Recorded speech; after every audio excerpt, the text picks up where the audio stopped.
Right now I'm joined by Liz Bone from McDonald Wood Sotheby's down in Duxbury. Now, Liz, I think that there's a lot of misconceptions out there when it comes to real estate agents.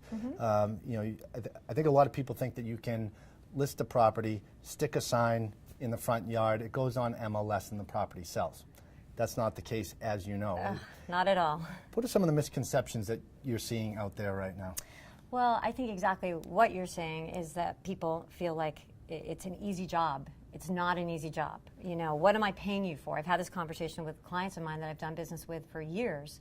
In fact, our role is to really guide whether you're a seller or a buyer through the transaction. There's so many pieces to the transaction, and it gets a little more complicated every day from regulation standpoints and legal standpoints.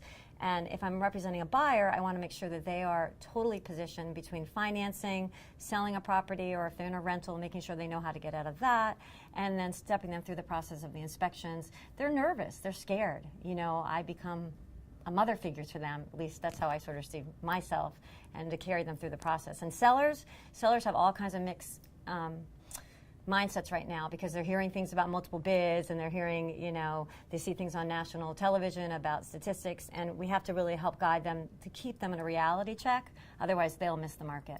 Obviously, the pricing component is huge. Getting the price right out of the gate, sitting down with an agent who is going to show you what the market is presenting right now. But even if that wasn't the case and that didn't play a major role, from that point through the rest of the process, the guidance, the negotiation piece, which is huge. It's huge. Yeah. To be able, as a client or a buyer or seller, to step out of it and let your agent, fight for you, that makes a big deal. It's a very emotional process. It doesn't matter what side you're on, and you just have to be strategic and calm and listen to both sides, because really, if the seller, in most cases, if they're not happy, there's no transaction.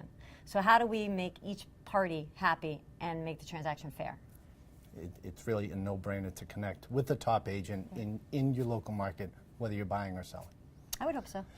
Thanks for the information, Liz. And if you're in the Duxbury or Marshfield market and are looking to buy or sell your property and you want to connect with Liz directly, you can go to her website at lizbone.com. And remember, we have more buyer and seller tips right here on our page on boston.com.